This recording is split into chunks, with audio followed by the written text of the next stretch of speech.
La petite étendue d'eau qui est derrière moi, c'est un type de milieu humide qu'on appelle un étang ou encore de l'eau peu profonde. Sa caractéristique principale, c'est d'être une étendue d'eau de moins de 2 mètres de profondeur en période estivale. Ça fait en sorte que les rayons du soleil vont pouvoir atteindre jusqu'au fond de l'étang et permettre la croissance de plantes aquatiques submergées, donc qui sont entièrement sous l'eau, et aussi de plantes aquatiques à feuilles flottantes comme le nénuphar ou encore le nymphéa. Dans nos régions, un grand nombre d'étangs ou de secteurs d'eau peu profonde sont créés par l'activité d'un rongeur bien connu, le castor.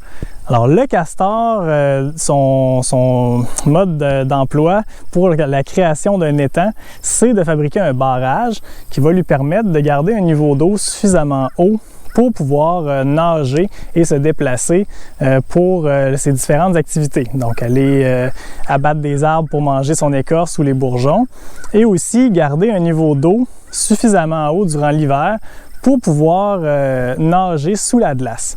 Alors le castor, qui peut parfois causer certaines problématiques, est quand même un artisan de milieu humide qui est extrêmement important dans nos régions.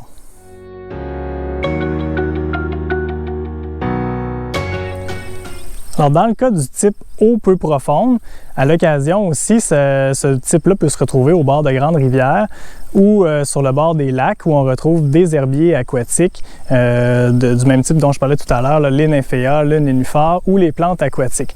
Donc, c'est la première transition entre les secteurs profonds des rivières et des lacs vers les milieux humides où on retrouve de moins en moins d'eau à mesure qu'on s'en va vers les écosystèmes plus terrestres.